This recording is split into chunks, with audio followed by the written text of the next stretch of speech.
2021 চনৰ যেটো প্ৰভিন্সিয়েলাইজেশ্যন হল সেই প্ৰভিন্সিয়েলাইজেশ্যন প্ৰক্ৰিয়াত এলিজিবিলিটি নথকাৰ কাৰণে কিমান শিক্ষক শিক্ষয়িত্ৰী বাদ পৰিলে তাৰ আমাৰ কোনো ডাটাবেছ নাই ডাটাবেছ এটা প্ৰস্তুত কৰিবলৈ হলে আমি বহুখিনি ডকুমেন্ট খুচৰিব লাগিব সেইকাৰণে ইয়াৰ এটা এছেছমেন্ট কৰাৰ কাৰণে আজি আমি এটা গুৰু দক্ষিণা পোৰ্টেল মুকলি কৰিছো যিটো পোৰ্টেলত এনেকুৱা ৰৈ যোৱা বাদ পৰি যোৱা শিক্ষক শিক্ষয়িত্ৰীয়ে তেওঁলোকে আবেদন কৰিব পাৰিব মই পুনৰ কওঁ যে 2013 চনৰ প্ৰভিন্সিয়েলাইজেশ্যন আৰু 2021 চনৰ প্ৰভিন্সিয়েলাইজেশ্যন তাত বাদ পৰি যোৱা শিক্ষক শিক্ষয়িত্ৰী সকলেহে ইয়াত আবেদন কৰিব পাৰিব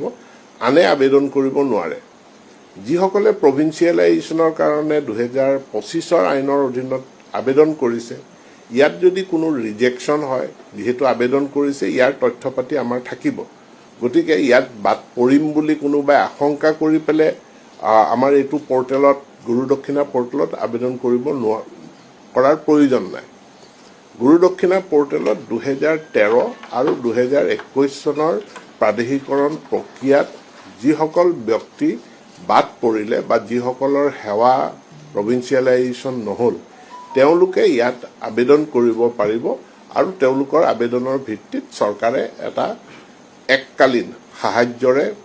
এই গোটেই সমস্যাটোৰ সমাধান কৰাৰ পদক্ষেপ এটা গ্ৰহণ কৰিছে ইয়াৰ লগতে মই এটা কথা উল্লেখ কৰিব বিচাৰো যে 2021 চনত আমাৰ যিসকল আগতে অনিয়মীয়া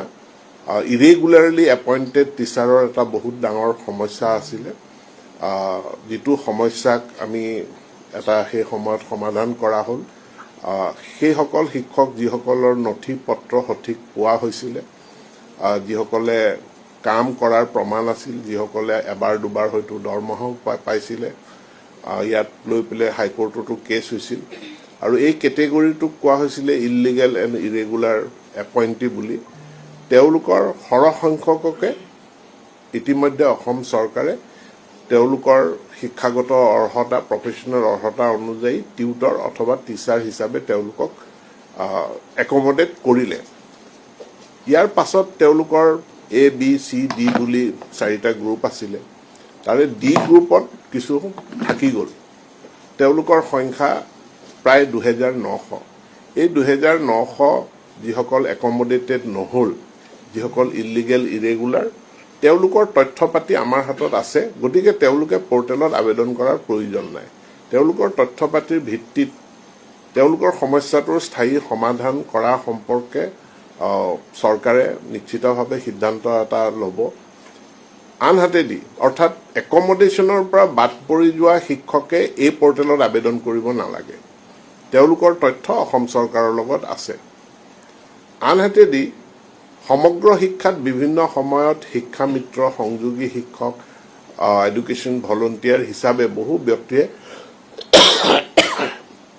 সেৱা আগবঢ়াইছিল যিসকলৰ চাকৰি ৰেগুলাৰাইজ নহল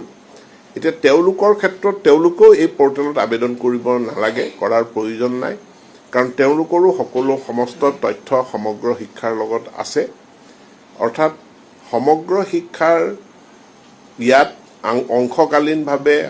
শিক্ষা মিত্ৰ বা সংযোগী শিক্ষক হিচাপে সেৱা আগবঢ়োৱা কোনো ব্যক্তিয়ে এইটো পোৰ্টেলত আবেদন কৰাৰ প্ৰয়োজন নাই কাৰণ তেওঁলোকৰ সম্পৰ্কে তথ্য সমগ্ৰ শিক্ষাৰ লগত মজুদ আছে 13 চনৰ প্ৰভিন্সিয়েলাইজেশ্যন আৰু 21 চনৰ প্ৰভিন্সিয়েলাইজেশ্যনত বাদ পৰা তেওঁলোকৰ ইউডাইস কোডত বা ডাইস কোডত তেওঁলোকৰ নাম যদি আছিল আমি আবেদনত এই ব্যৱস্থাটো কৰা হৈছে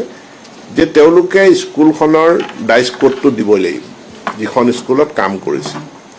স্কুলখন যদি কোনোবা বেস স্কুলত মাৰ্জ হৈ গৈছে নতুন স্কুলখনৰো তথ্য তেওঁলোকে দিব যাতে ট্ৰেকিং কৰাত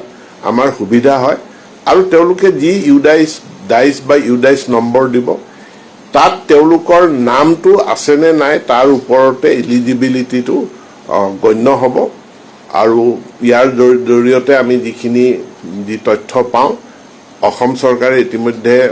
এটা বাজেট স্পিচত ফাইনেন্স মন্ত্ৰীয়ে কৈছে যে তেওঁলোকলে আমি এটা গুৰু দক্ষিণা আগবঢ়াম গুৰু দক্ষিণৰ পৰিমাণ